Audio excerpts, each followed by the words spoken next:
Woohoo! Oh, welcome to the Musical Monster Jam. My name is Eddie Rahx. I'm your host, and this week we are headed back to the garage to hear more of these talented folks. The garage, of course, as you remember, is that creative space here in Savannah that is a multi-purpose studio. They do rehearsals, they do lessons, and they have a beautiful recording studio right in the center that is the home of Aphelion Records. And the Brickyard, some filmmakers, also the Accomplices, who we met last week, and another gentleman named Clay Hodges. And this young rapper has been around Savannah for just a couple of years. He is turning out some incredible music from the garage. Now Matt is turning out some really good beats, and he is rapping on top of these with great finesse and incredible style. It's different from some of the stuff you've heard before, but still very, very, very good. So it's up and coming, it's new, it's fresh, and you need to check it out. And we're going to do that today. We're going to go meet Clay Hodges right now. Let's go to Will and Clay at the garage and learn more about his music and what's coming next. All right, my name is Will, and this week we have Clay Hodges. Yes, sir. How are you doing, Clay Hodges? Doing well, Mr. Will. Appreciate you for having me. I appreciate you showing up. And let me ask you this, okay? So you were in the Connect magazine. Yes, sir. Okay. And you have a new video out that I just listened to called Savannah Weather. Savannah Weather. Tell us a little bit how you got the idea for Savannah Weather. Well, Savannah Weather, pretty much, just to be honest with you, when I make my music, it's literally like an audio diary. I just talk about how I feel. And at a particular time, I was going through a rough patch in my life. And I used to work at Enterprise. And one of the old heads that was there is a guy named James. He's a retired police officer. I was just talking to him about it because, you know, I talk to older people because they always have good wisdom and advice to give you. And he was just like, man, sometimes. That's exactly right. Yes, and he was like, sometimes life is like the weather. Sometimes it's a sunny day and sometimes it's raining. And then it just, it's like, okay. And then Matt had just sent me that beat. So I just kind of put it with it. Sometimes I feel like sunny days. Sometimes I feel like sunny days. And sometimes I feel like sunny shade. The sunshine shines light on my pain. So sunshine can I hide in shade. So who do you turn to? When the closest of friends burn you. When your family turns you, feel like the world like to hurt you. When life eats you and burp you, so many hurdles. You wanna move further in this world that'll murk you, irk your nerves and jerk you. What's the purpose of this rain, man? I swear to God, it's only been working my. You know, that's where I got that from. The whole concept of Savannah Weather, like life just being as weather unpredictable. You just have to take it as it comes. Yeah, it's really good. You did a great job on it. How did you get into rap? How did you get into the music scene? Well, how did I get into rap? Well, honestly, it's funny stories. Well, it's not funny, but when I was I've always been writing poetry, honestly, and I used to sing. I used to want to be a singer, and believe it or not, I didn't even listen to rap. I was like a really big NSYNC fan. I used to listen to Kids Bop, Disney's little radio station used to come on the AM station, and I used to listen to that. And my niece, she was really big into hip hop and really immersed in the culture, and she really turned me on to it. And I was like, whoa, what's this? You know, and then I grew to like it, and I grew to love it, and I started trying it myself, and I got better over time, and then I just developed a love for it, and I was like, this is what I'm going to do. Oh, you sound great. You sound great doing it. Well, your mom had to have a little bit to do with it, because your mom sings gospel, or your mom plays piano? Yeah, she plays the piano. She's been playing since I was in the womb, so while I'm developing in her tummy, like I'm hearing this music. You were meant to play music then. Yeah, exactly. Very good. Very good. So what do you want to do with your music? What I want to do? Yeah, what would you like to do? What would you like to see happen? I want to see some change happen with my music. Yeah. Like, it might sound crazy and far-fetched, but I want to help change the world with my music. Because I had a good friend named Joseph Harper. This is his bandana, by the way. He passed away a couple years ago. And back, I heard Diamond in the Rough. Back when I was making that type of music, he was like, you know, Clay, I feel like you got something better in you. You have something to say. You just have to polish it up. He said, I feel like you can really make a song that'll change the world. And ever since he said that, it's kind of been like a mission for me, especially after he passed. So like every time I'm making music, I just make it from the heart with hopes that it'll affect someone in a positive way. No matter how personal it is, I just write about it because it's almost like a spiritual thing for me. It's almost a spiritual thing to me, and I've been getting confirmation from God that no matter, I feel what I feel for a reason because I have to talk about it. I have to talk about it because other people go through that and they can't express it.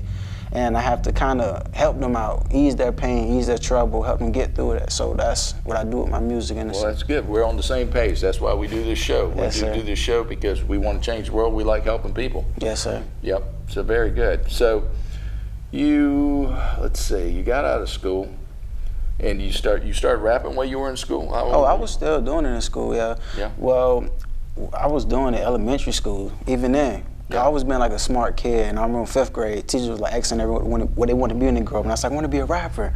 And she was like, really, Clay, you want to be a rapper? Because everybody have this misconception of rappers, like they have to be this trapped out person with a mouth full of, you know, and it's not that. A lot of rappers are intelligent people that go to school, and I've been doing it since middle school. Let me tell you something, yeah. Speaking's not easy. Yeah, exactly, okay. You know. And where did you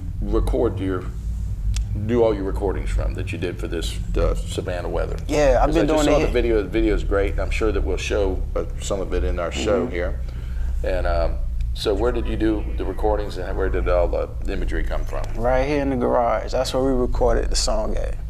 We recorded the whole EP, Bufu. Bufu, that's the name of the EP. We recorded the whole EP right here in this very room, matter of fact. So I kind of feel like, I'm not trying to be a little arrogant, but this room is special, man. No, this is a special room. We love this room. Yeah. We love this room. The garage rocks. So tell people, where can we find your CDs and how many CDs you got out, and where do we look to see your videos? So tell us a little bit about that. Okay, so where can you find my music? For the most part, you can find it on Google Play, iTunes, all that good stuff, Spotify.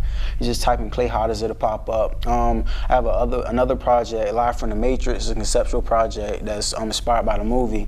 That's also on iTunes and Spotify. And the project, Bufu, Savannah Weather, all that good stuff is on iTunes, Spotify. Also, SoundCloud have like a lot of material on there. I have maybe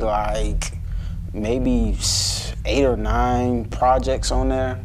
Because like I say, this is how I express myself. I got you. Yeah. So you've got other projects working already after this one here. You've already got another project you're working on. Oh yeah, because you know, Matt, he's still cooking up. Matt and Colin, they still cooking up beats, and you know, we working. We just gonna put this out, see how it do. Very cool. Okay, so now that we know that that you got this new video out, so where do you get to go out and play in Savannah? In Atlanta, Savannah, where's the different places that you play at? Well, just started in Atlanta real quick because not too many places I perform in Atlanta. Anytime Red Diamond Management do something, they're a good connect that I made up there. Yeah. They're like on the same vibe that I am musically. Yeah. And with the artists that they manage, anytime they do anything, I go out there to support. I perform at their events, or if they have some kind of festival. And in Savannah, most of the time I have to do my own shows because it's not that many opportunities for people with music like myself. Yeah. You know, we have Jenks on Tuesday nights, and we have Island Breeze on the Wednesday nights. And no offense to those places, they're great, but it's like you're performing in front of a lot of your peers. Yeah. And me personally, I'm in a space right now where I want to build a fan base. I want to perform in front of people that could potentially buy my music and be a fan. So I started doing my own shows. And we actually have a show coming up October the 14th. It's going to be at the Jenks. We're going to do EP release party for the EP that Matt, Colin, and I've been working on. It's called Bufu.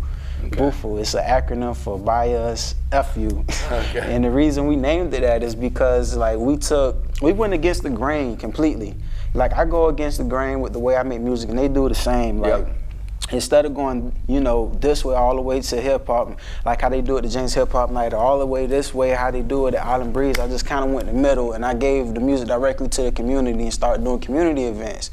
Like, I'm doing shows that people are afraid to do. Like, they don't want to do music in front of young children. And Matt and Carney been doing the same thing, like with them, like reaching out to hip hop artists and actually producing for them, especially with this establishment and their peers that they're around. It's like we just got together and we went completely left with this. It's like no auto-tune, no trap. You know, the popular sound that's in hip hop right now, it's like none of that. It's just real organic and how we feel. Gotcha. You know, it's by us. So you know, my friend, you know Basically?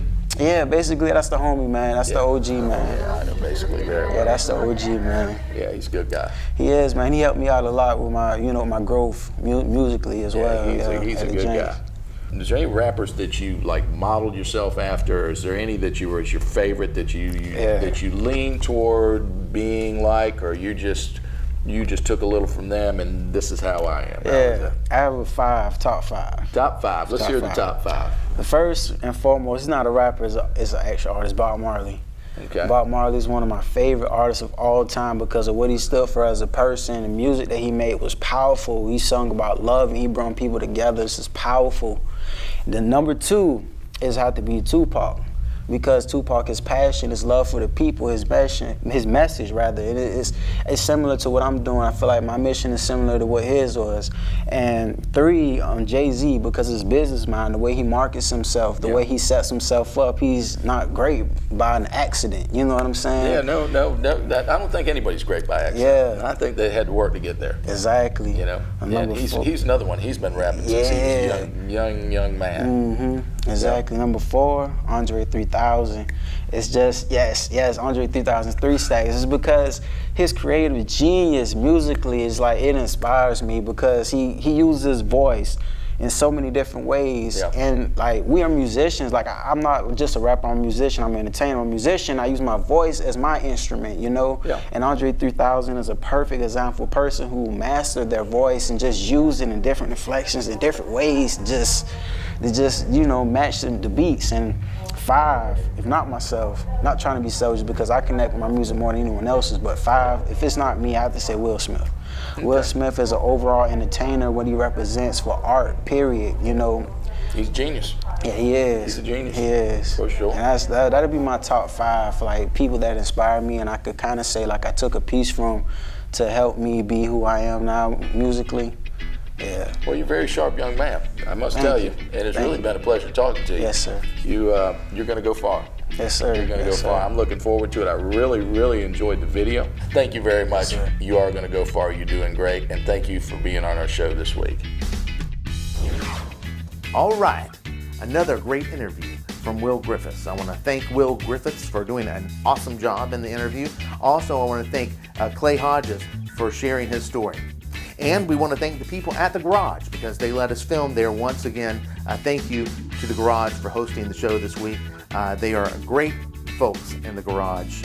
We love what they're doing, and we love young artists like Clay Hodges who are out there blazing a trail forward with new, fresh, inventive music. And it's good to see the different genres of Savannah coming together in a place like the Garage to turn out that new music for everyone to hear. And if you're not supporting your local artists, please do. You can do that by going to see them live here at the different venues in Savannah, like you can see Clay coming up soon. So this is Eddie Rahx signing off, and I will see you soon.